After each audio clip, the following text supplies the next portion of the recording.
welcome to Live at 5. Today I have another great week of some really exciting things to share with you. And I figured we keep doing all these heavier things with a lot of cheeses and a lot of different things, some desserts and different things and whatnot. But today I'd really like to introduce you just to some really great summer meals that you can actually create on the deck. Remember too that any of the salads that I ever make, you always can do a choice of chicken or beef or any other accompaniments that you would like with your salad. But today we have two really fresh, really fabulous salads. And the first salad is a watermelon salad. So I'm going to show you how to do that from start to finish. And then I'm also going to show you a beet salad. Now the beet salad is something that when we think of salads, that's a salad that a lot of people don't make at home, but they will order in a restaurant, more gourmet restaurant or urban-like restaurant. You'll always find that salad. And I think it's becoming just gaining popularity as time goes on. It's getting more and more popular. And why not make it at home? And actually, it really doesn't take a lot of time. So I'm going to share with you these salads. So I'm going to get started right away. But I realized the last couple of weeks, I actually hadn't been doing my cocktail because I was so focused on food that I didn't do the cocktail. But for our watermelon, because we're going to cut our watermelon with star cutters, which are like cookie cutters, but makes your salad look really cool. And I cannot stand to throw all that watermelon away. Of course, we snack on it, but we made last year for our convention, we made a really nice watermelon flavored water, and you can leave this for an entire day. You can cover it and put it in the refrigerator. It really tastes great. It's flavored with a little bit of mint. You could put a little bit of honey in here if your watermelon's not very sweet. Sometimes you buy watermelon, it's not really sweet. And this actually is pretty sweet and tastes really good. So I'm going to just start off by saying cheers to all of you. Cheers. This has been setting for about 2 hours and it really tastes fantastic. So just be thinking about that. You could make a cocktail out of that, or you could do it and like make it like a mixed drink with watermelon floating. That would be really good too. Just think about all the different things that you can do. And none of these recipes, when you're working with salads are the most forgiving thing in the world. As long as if there's anything you need to roast or prepare, as long as you do that properly, you're not going to have any problem with your salads. Are going to be fresh and vibrant and tasty and lively. And actually the beet salad is made with fresh zest from an orange and from a lemon, also the juice of an orange and the juice of a lemon. It's absolutely fantastic. But before we get into the beet, I'm going to start with the watermelon salad. So the watermelon salad is made with arugula, red onion, and here I have a whole bowl of arugula here. And it's also going to be topped with some cheese. Now, both of the salads get cheese, so I'm doing feta cheese on each one of the salads. This one is a French Valbraiso, creamy. It's a soft, creamy cheese. So this cheese, when you pick it up, it really falls apart like maybe like a goat cheese or something like that. But it is really soft, really creamy, and really doesn't maybe enhances the flavor in a salad, but doesn't take away or create a whole new flavor. But it's really, if you're looking for a really great feta cheese and you don't like anything that's really strong or overly salty, this cheese is really fantastic. So that's Valbraiso.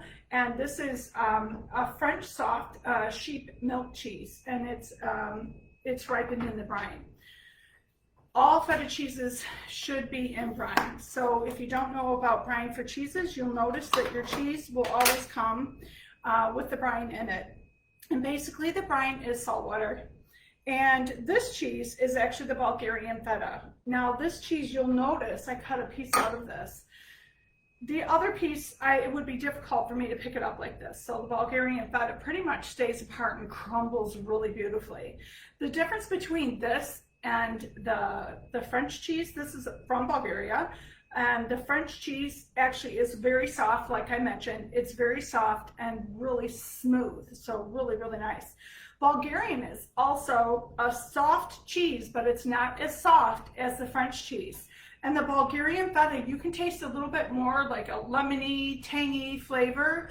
And it also is a bit saltier than the French cheese. So if you like something that adds a little bit of zest and a little bit of salt, if you've ever tasted like a Bulgarian feta and you just thought, wow, what is making this taste so good? It's because it is salted and it does have a little bit of a lemony flavor. So you can basically buy these in any gourmet shop.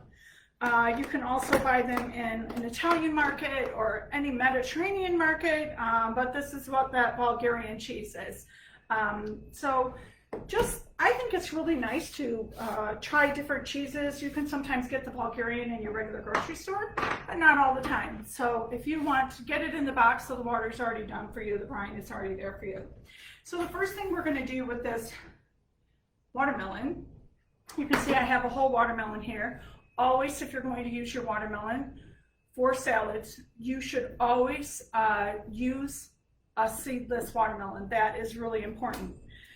And I have my Santoku knife here, and just want to mention to you that many years ago, I think about 10 years ago, I chose this knife, and I'll show you why. Because I had like 50 people at my house for a big party, and the knife had come in the mail that day. I had been trying different Santoku type knives or chef's type knives for 2.5 years.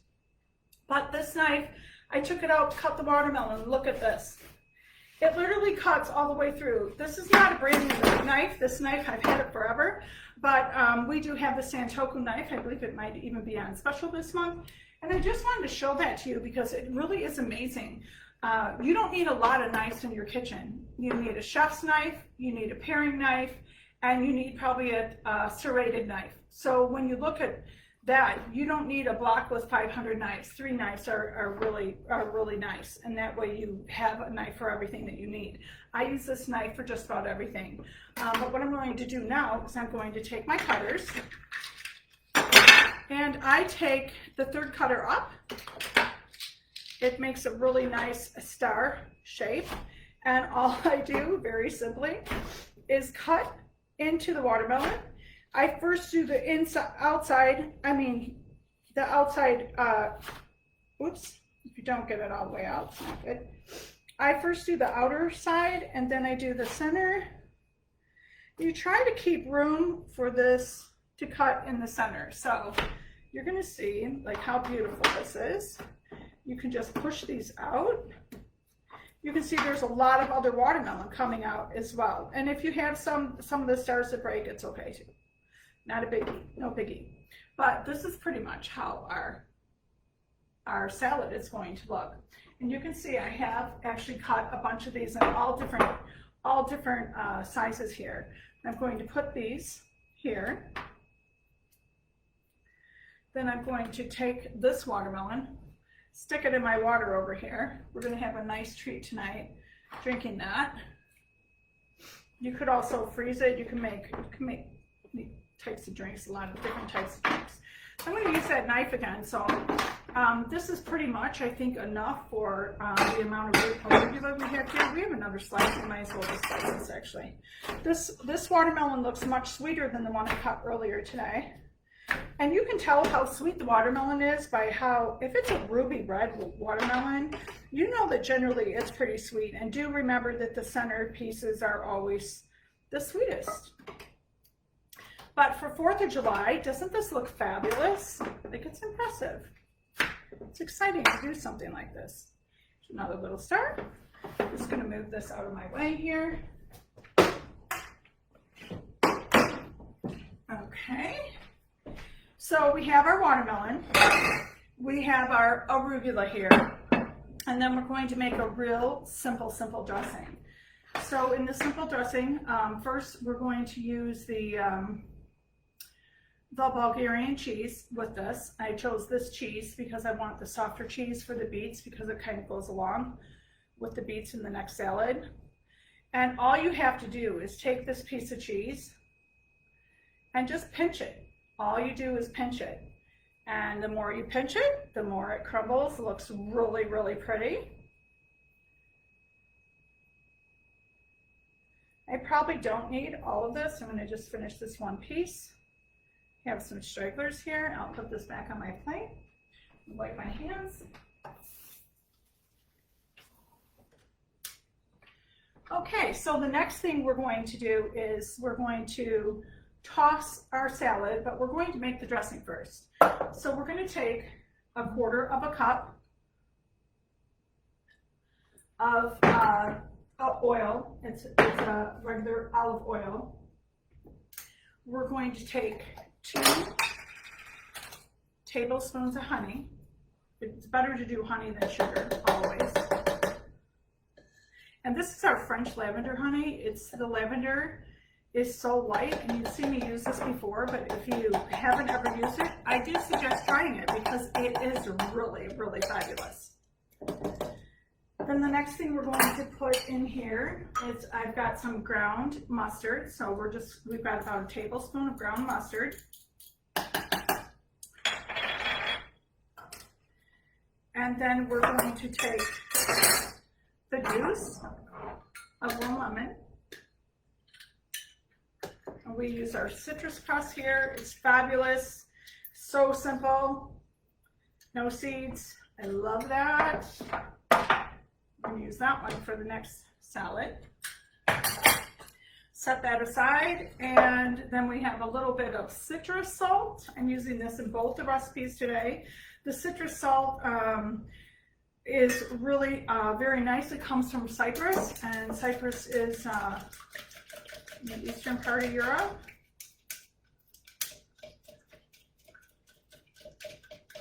And then we're going to add some of our balsamic, our French pantry balsamic, and it's about 1/4 cup of that too. Just to show you, I really just wanted to show you how simple it is to do this. I'm going to add a little bit of pepper. And remember one thing about pepper. So I have this cool pepper mill. My friend from France gave this to me, Christine Bowden, if you're watching. I love this. I think of you every time I use it. She has a beautiful boutique in France, in the northern part of France. So pepper changes your flavor, salt enhances the flavor. So I always keep that in mind, and I just do a speck of pepper. Enough to give it a little bit of a punch, but that's all I want.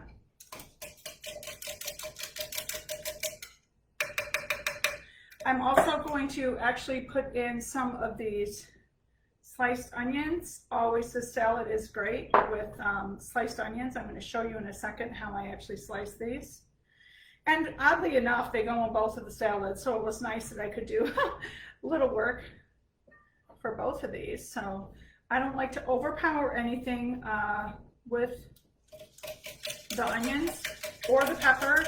Remember that the superstar here is, you have 2 superstars. You have the arugula and the watermelon, and then the cheese just kind of like comes in alongside it. So we're going to pour this. It's enough for the entire salad. Too bad my husband arrives home so late tonight. I did not get out some Thomas to toss this, but just showing you how to just toss this up. And we're going to toss it before we put the watermelon in. And the reason I'm going to do that is because I want all of these flavors to marry really well together. So we've already got, oh, this smells so good. You know, arugula smells so great. It's really, really, really nice. Looks really good. It's going to be a great dinner tonight. And then I'm just going to take this entire bowl of watermelon, and I'm going to allow even the little bit of juice that is from these pieces to fall alongside. I have 1 big star intentionally, and I'm going to serve that right in the middle. And then I'm going to take our last piece of cheese, that little piece that I saved, and I want to make sure that that is also sprinkled alongside the watermelon, because I don't want to toss the watermelon, because the watermelon, if you toss it, it may break because it's fragile. So we just want to put a little bit of feta cheese in here.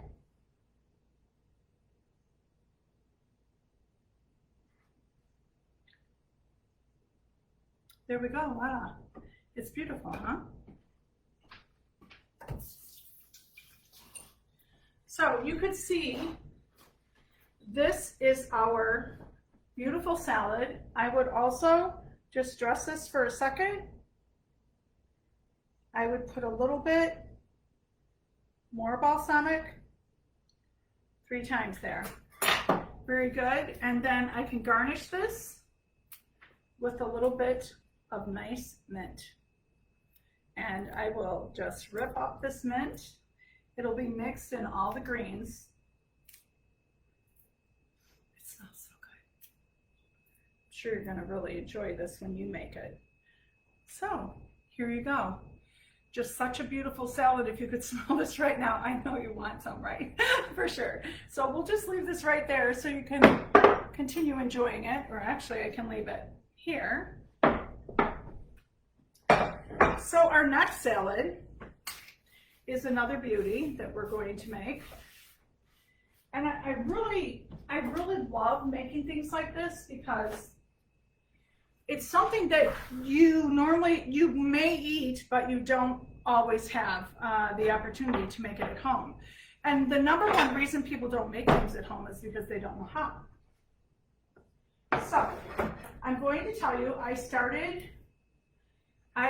with 4 beets, 2 orange and 2 regular dark beets. So I washed the beets. I didn't really trim them. I just washed them. I took the greens off of them. And the greens actually are right here. I cut the stems off, but the greens we're going to use in our salad. See how beautiful these greens are? Look at them with the purple lines through them. And they actually taste nice too. Not overwhelming, not bitter, but really good. So I took the beets this morning. And here we go. So I have 3 and 3 here. I made extra. And I roasted them in here with some garlic. You take the outer layer of the garlic off.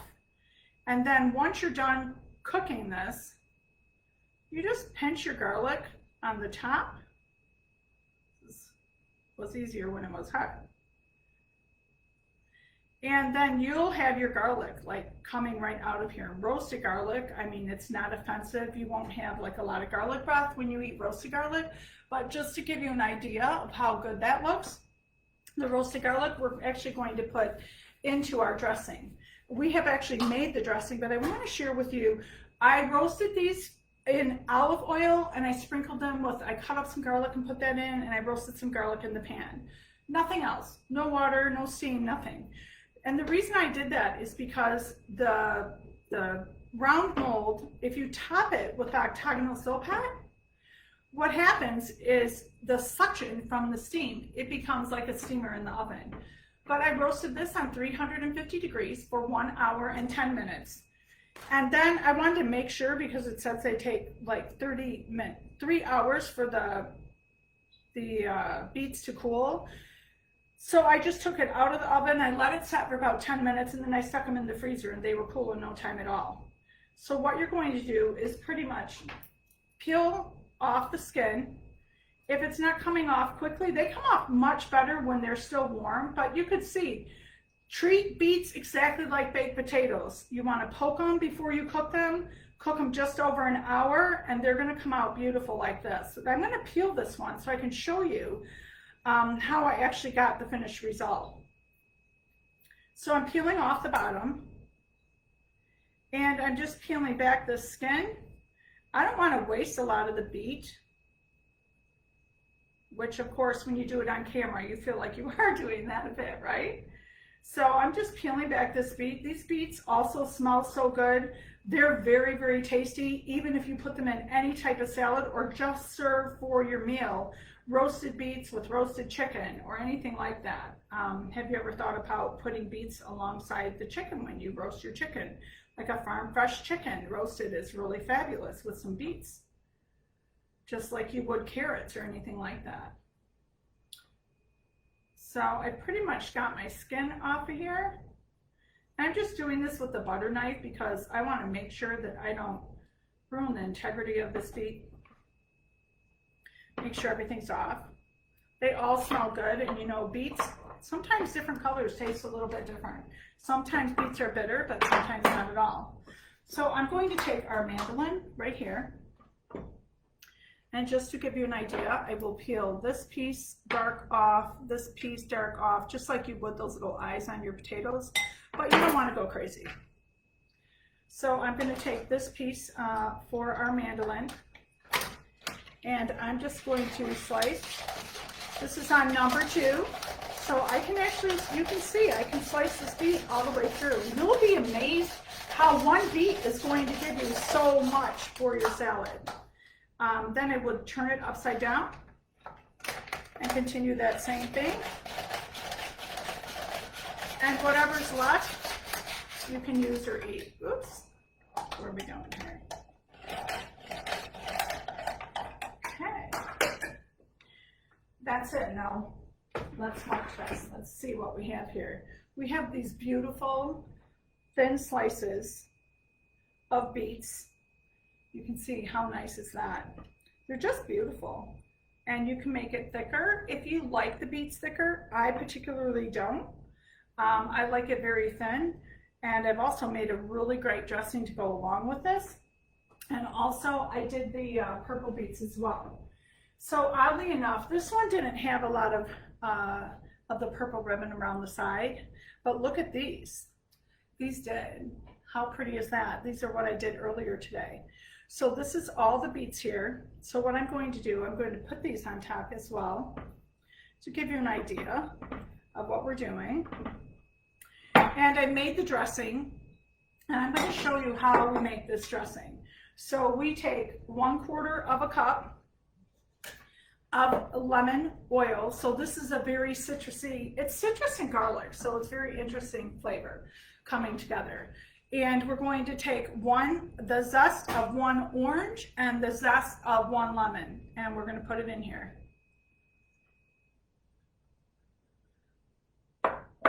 Then I'm going to take about a 1/2 teaspoonful of citrus salt, and I take this flake salt and I kind of do that in my hands,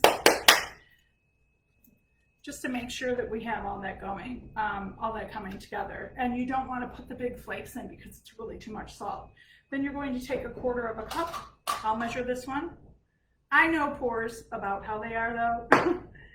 So we have a pour of that, and then we're going to take 1/2 of a lemon squeezed, and we're going to take 1/2 of an orange.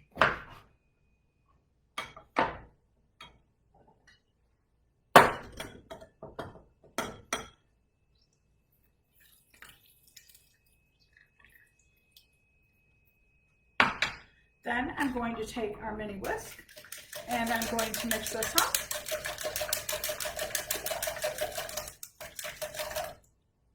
Smells so good.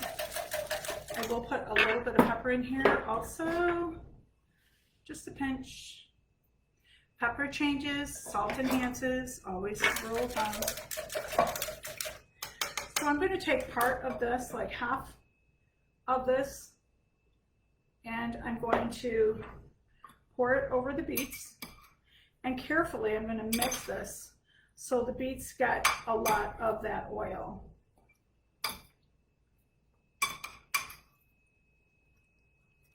And then I'm going to take a long plate. Let's say that I was serving 4 or more people, and I'm going to start preparing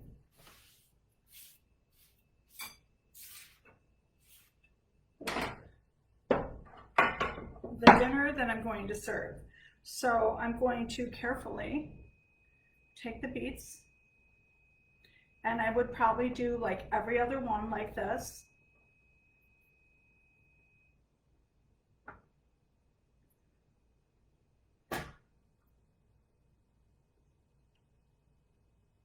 This is probably enough to serve 4 people.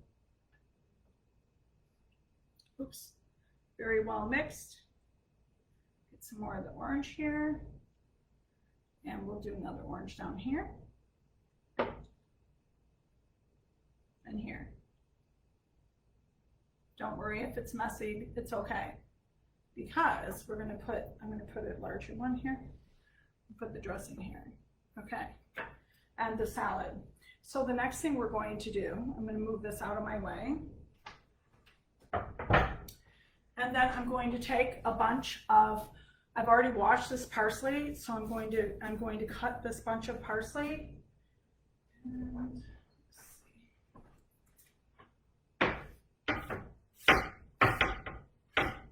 just want to wipe off this board. It's good. And my knife. So in order to cut the parsley properly, I'm going to do this. Stack them. I still have the rubber band on the stems because I don't want a lot of stems in here. I really want it to just be light and airy, and the parsley is more of a garnish than it is the meat, because the beets are definitely the superstar here. So I'm just going to cut this. I think that's pretty good. I pretty much have the stems left. I'm going to put this into a pile now, and I'm going to hold the front of my knife. Remember the power of a knife like this, a chef's knife? The power is not here, the power is here. So the back of the knife is what does most of the work. So if I just do this rocking motion, depending on how fine I want my parsley cut, I can pretty much get this to a point that it's fairly uniform as much as I want it to be.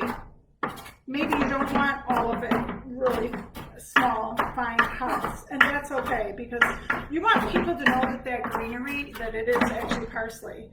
So here you go. So we have our green parsley right here, and in addition to that, I'm going to move that over.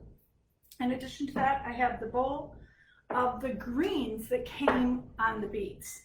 So the best way to use these greens, I washed them early this morning when I baked the beets, and I'm just going to cut them in thin slices.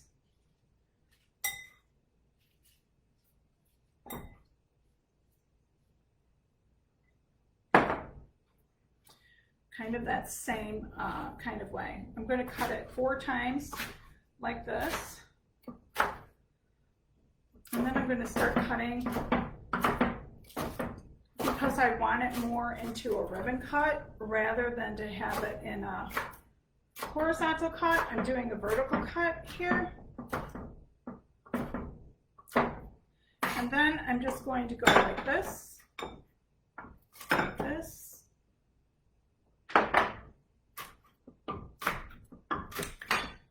Cut it all the way through. So we have 2 things going on here. We have our greens from our beets,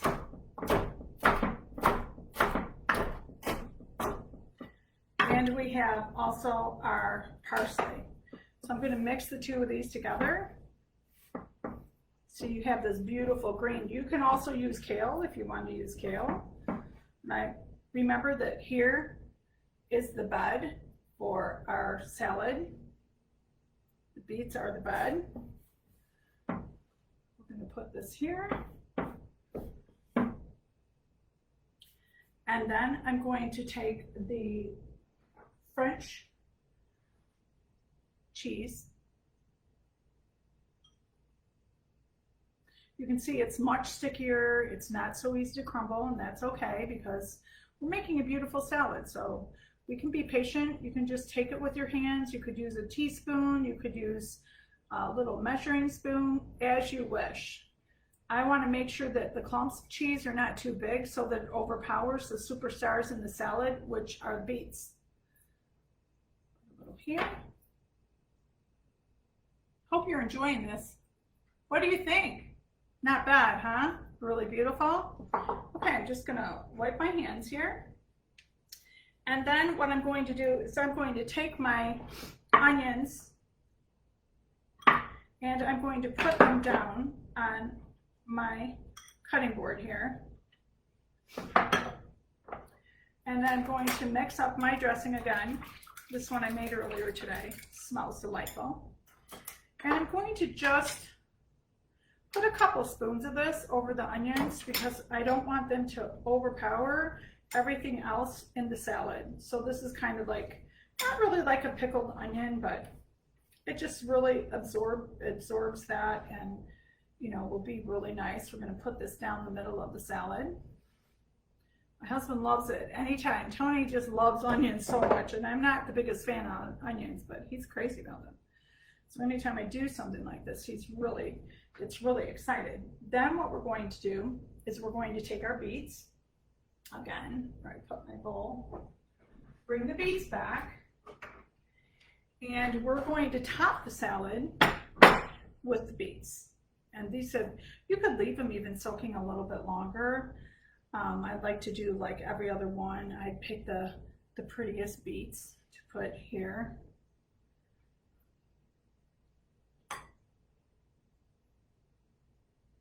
Nice color.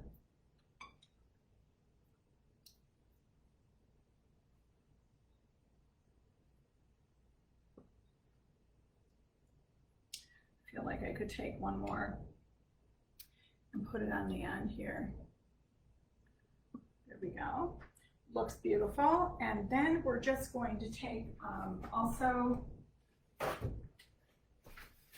top that again like we did the other salad. Just a few little dots of the feta.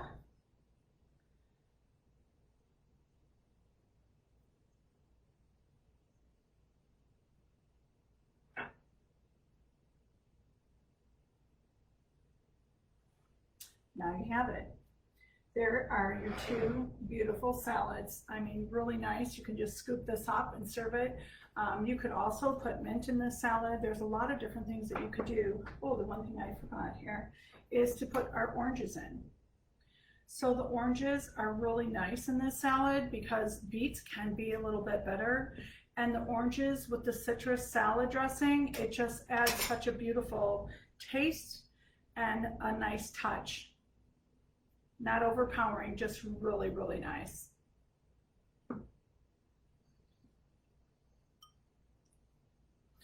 And this, I just peeled, you know, cut down the sides of the orange and cut off the ends of it, and that was really, really simple to do.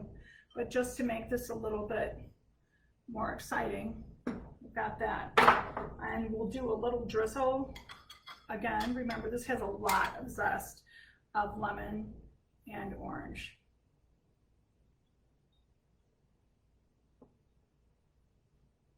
And that's it. I hope you've enjoyed this great presentation of some really fabulous summer salads. This is already, anybody ready to come over, please come. No matter how far you are, come and join us for this fabulous salad here. And we'll move this from the way. And this one here is our beet salad and our watermelon salad. And don't forget, with all that leftover watermelon, you definitely want to say cheers with a really refreshing flavored water. So thanks so much everyone for joining in, and you'll be able to find these recipes on our website at boncook.com, and any of the products that I've used here today, you can reach out at Boncook and we'll make sure someone helps you achieve ordering those. So thanks so much everyone. Have a fabulous day. Boncook, Bon Life. Thank you.